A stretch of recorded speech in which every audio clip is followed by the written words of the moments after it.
وَلَقَدْ يَسَّرْنَا الْقُرْآنَ لِلذِّكْرِ فَهَلْ مِن مُّدَّكِرٍ بسم الله الرحمن الرحيم الحمد لله رب العالمين والصلاة والسلام على أشرف الأنبياء والمرسلين نبينا محمد وعلى آله وصحبه أجمعين رب اشرح لي صدري ويسر لي أمري واحلل عقدة من لساني يفقهوا قولي.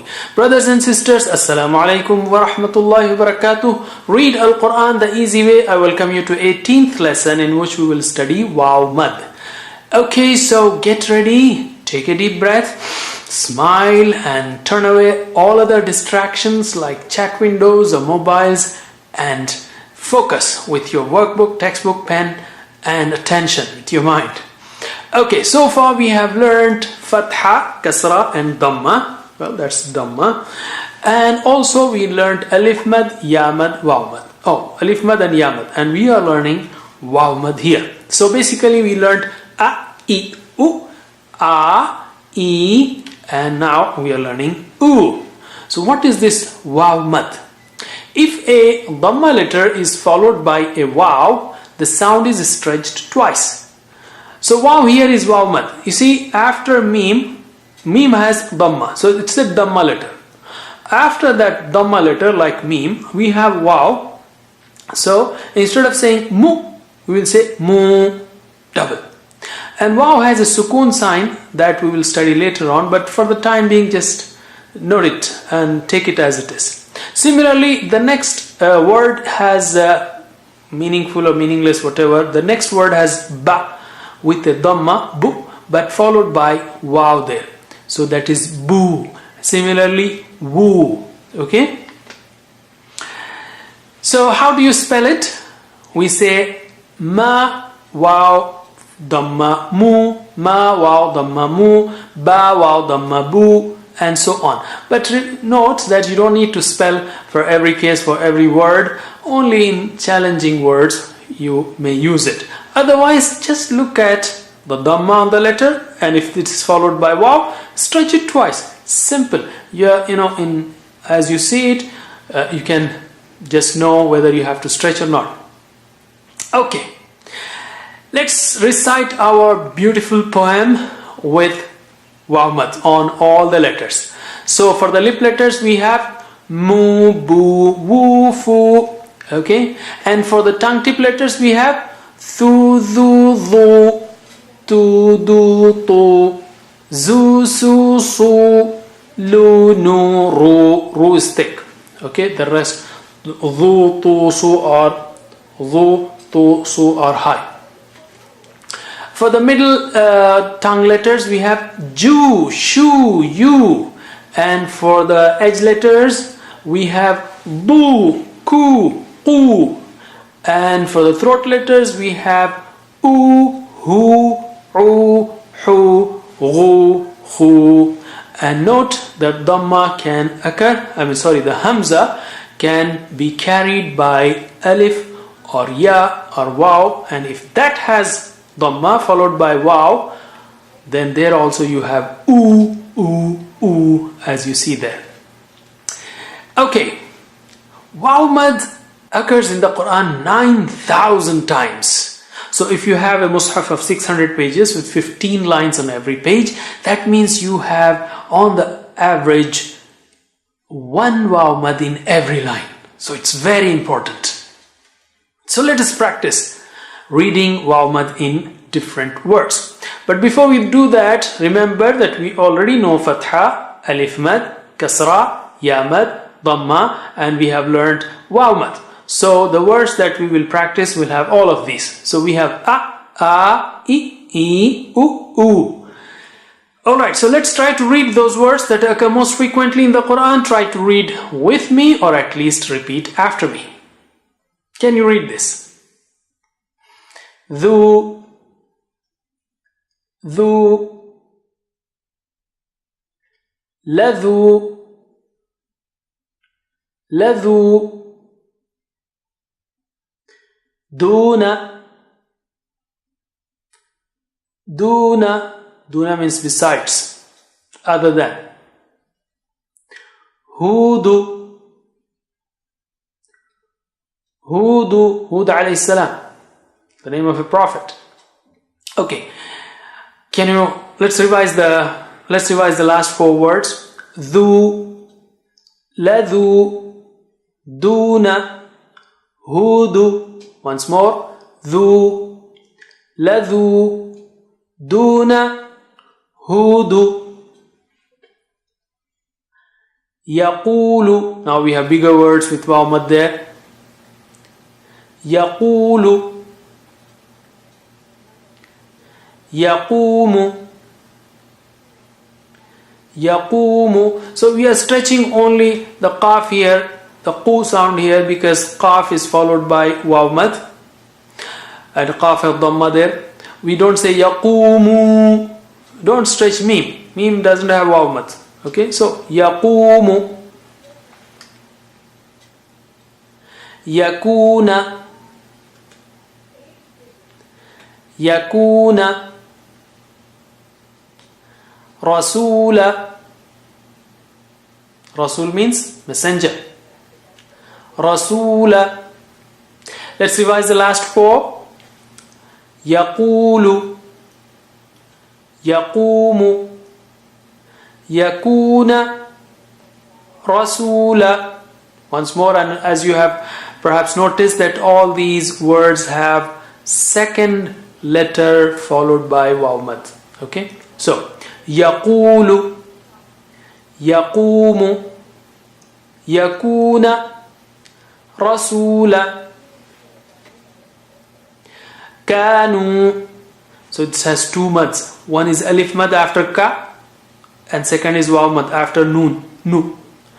And the last alif is not preceded by fatha, so it is not alif mad, the last alif. So it has no sign, no sound. It's just there, dead.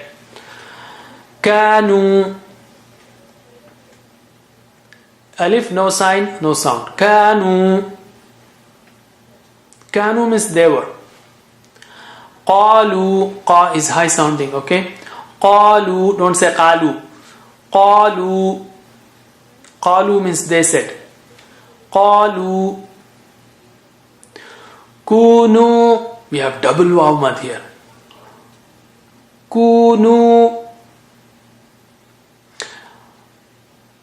Utu. Again double waw mad.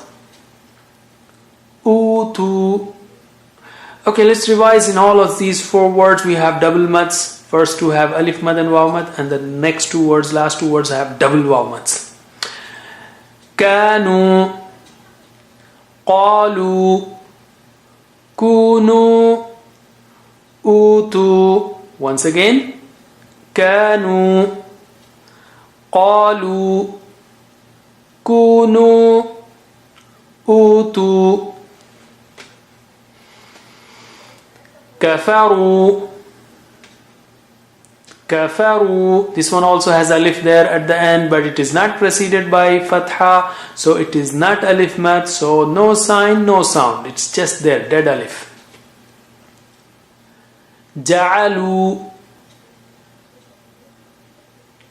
Ja'alu. Amilu. Amilu. Tajidu. Tajidu. Let's revise these four also, and all of them have alif at the end, and because it is not preceded by fatha, it is not alif mad, so you don't stretch it, no sign, no sound. Kafaru, ja'alu, amilu, tajidu. Once again. Kafaru, ja'alu, amilu, tajidu. Yuriduna. Now it has also double, double mads. Yuri and then do, ri, do. There is ya mad, there is waw mad. Yuriduna. Yuriduna. Yuqimuna.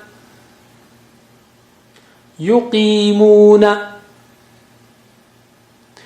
يقولون يقولون يقومون يقومون. So all of these have double mads. First two yamad wamad and the last two double wamad. Revise. Yuriduna yuqimuna yaquluna yaqumuna. Once again. Yuriduna yuqimuna yaquluna yaqumuna. Okay, let's write the most common words from the Quran. The first one is duna. Duna means besides or other than. So how do we write? Dal, waw, noon. Dal, waw, noon. And then you have dhamma on dal and sukoon. Just remember this sukoon sign we learned later on. And then fatha on na. Duna. Duna means besides, other than. The next one is qalu. Qalu means they said. Don't say qalu. Okay? Qalu. It's high sounding. Qa, two dots, lam, waw, alif. So qa and dhamma here, sukoon sign, and this alif is dead, but it is written there. Qalu means they said. Okay? Don't say khalu. Khalu means uncle. Huh? Khalu means uncle. And qalu means they said. Kafaru. Kafaru. Kafaru. Kafaru. Okay? Kafaru means they disbelieved. They rejected. They denied. Kanu. Kanu means they were. Kanu. Fatha and dot for noon and dhamma and sukoon. Kanu. They were. Kanu. They were. Okay, let's play a words game now. Where is Duna? Duna. Very simple. Come on. It's the second one, not the third. Third one is Duni. Second one is Duna. Where is Amilu? Be careful. Amilu. Amilu. It's the second one, not the first. First one is Alimu. Where is Qalu? Qalu is the second one. Okay, before we close, let's take spoken Arabic. We can say, we have learned huwa Muslim, hum Muslimun, anta Muslim, antum Muslimun, ana Muslim, nahnu Muslimun. Now, if you want to ask a question, you can say hal. Hal means is. It's a question word. It can be translated as is, are, am, and so on. So, hal huwa Muslim?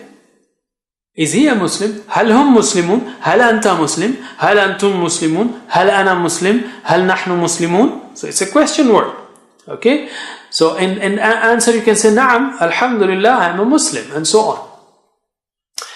So Alhamdulillah, by now you know how to recite the words that occur approximately 9,500 times in the Quran, and also know the meanings of words. I hope you are memorizing them.